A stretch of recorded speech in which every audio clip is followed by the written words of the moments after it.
परम संत सद्गुरु रामपाल जी भगवान जी को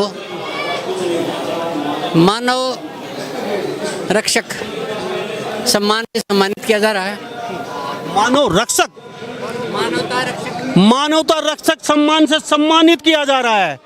ये पहला ऐसा सुन रहे हैं किसी महाराज को, किसी संत को मानवता रक्षक सम्मान दिया जा रहा है। संत रामपाल जी को यह तस्वीर देख लीजिए, पूरे भारत में मानव रक्षक सम्मान समारोह है जी। ये मानव रक्षक का मतलब क्या, थोड़ा समझिए। कोई भी संत मानव रक्षक है ही नहीं। जिन संत रामपाल जी महाराज जी से ने कोई संत मानव रक्षक नहीं है, मानव भक्षक है, क्योंकि उनका भक्ति मार्ग गलत है, शास्त्र विरुद्ध है।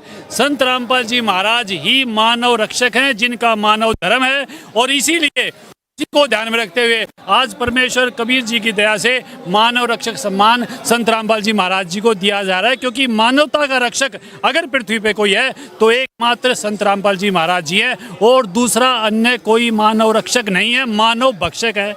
और ये बात शास्त्रों के अनुकूल कोई भी नहीं है, इस कारण से प्रमाणित है।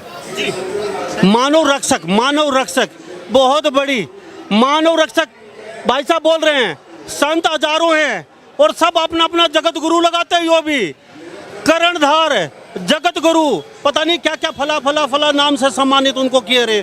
और लाखों की तादाद में उनकी भी भीड़ है, ऐसा नहीं है, उनकी भी अनुयायी है लाखों की तादाद में। लेकिन ये जो नज़ारा देख रहे हैं हम, घर घर पहुँच रहे हैं, किसी को अनाज दे रहे हैं, किसी कन्याओं पढ़ा रहे हैं, शादी कर रहे हैं, कोई किसी को किताब दे रहे हैं, साहब यहाँ तक कि पानी भी निकाले। जो सरकार का काम है वो संत रामपाल जी कर रहे हैं। तो ये मानव रक्षक तो और संतों पे लागू नहीं होता। सर ऐसा है, संत रामपाल जी महाराज बताते हैं कि दया बगैर दरवेश कसाई।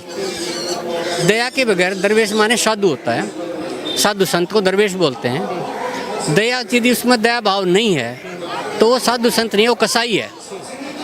आज तक जितने भी अपने आप को साधु संत कहलाने वाले इस दरा पे घूम रहे हैं या इस दरा पे पहले हुए थे, आज तक उन्होंने कभी भी ऐसा पवित्र कार्य किया ही नहीं।